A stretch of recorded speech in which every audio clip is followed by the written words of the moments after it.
Anyway, Jonathan, we've been talking about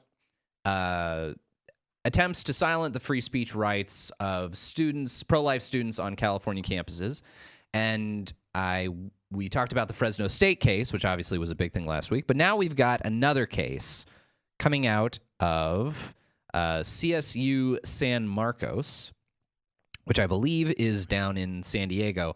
Tell us a little bit about this, what's going on here. Well, like you talked about in the last segment, there's really, I don't want to say that it's a conspiracy, because I don't think that college administrators get together, in these secret, smoke-filled rooms and plot how they are going to silence and stifle the pro-life message.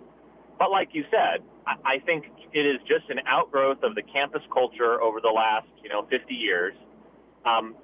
There is, for whatever reason, a desire to promote speech and promote viewpoints that affirm and advance abortion rights and legalized abortion.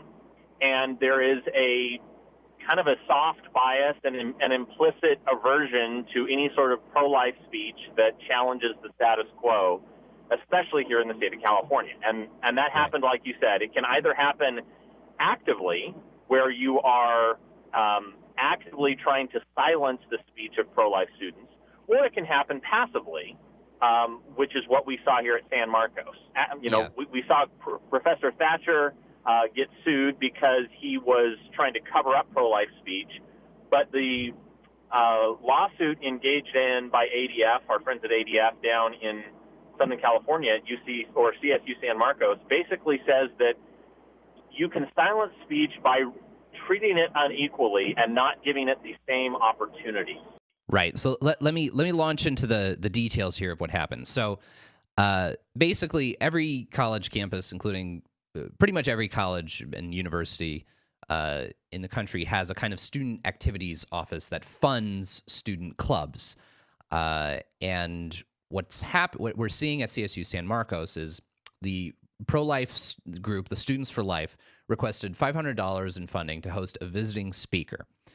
That request was denied. Meanwhile, wait, John, but $500, that's an exorbitant amount of money to request. Yes, exactly. Meanwhile, other student groups who embrace more liberal viewpoints, such as, for example, some of the LGBTQA groups. I'm reading from this story. Basically, at CSU San Marcos, if you're a pro-life student, you can't get $500 just to have a speaker come in.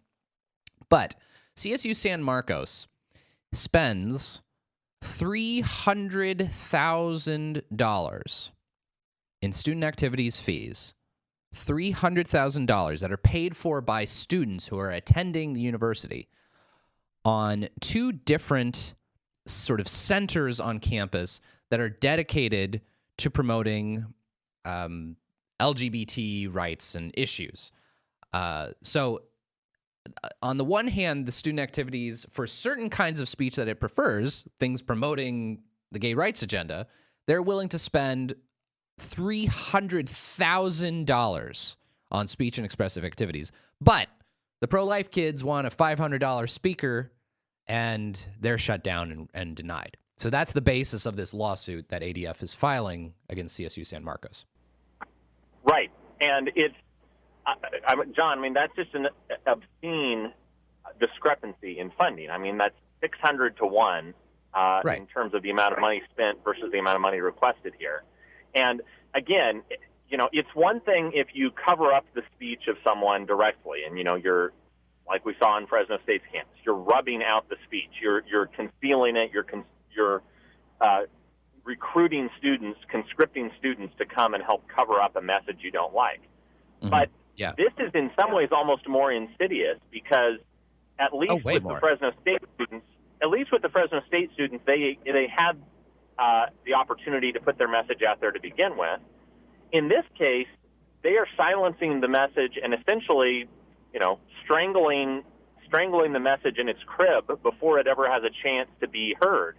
And right, you are directly prohibiting these students on Cal State San Marcos from ever even hearing an alternative point of view. No issue raised with the qualifications or the quality or the intellectual rigor of the speaker.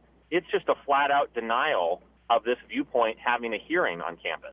Right. And I mean, the sort of wonderful things these LGBTQ groups are promoting, they are hosting an event called Kink 101, an interactive workshop and discussion of bondage, a bunch of things I'm not allowed to read on the radio. But the idea that they're allocating $300,000 to one viewpoint and $500, not even $500 to the other, it's clearly a total bias on the part of a governmental actor that's really engaged in censoring speech.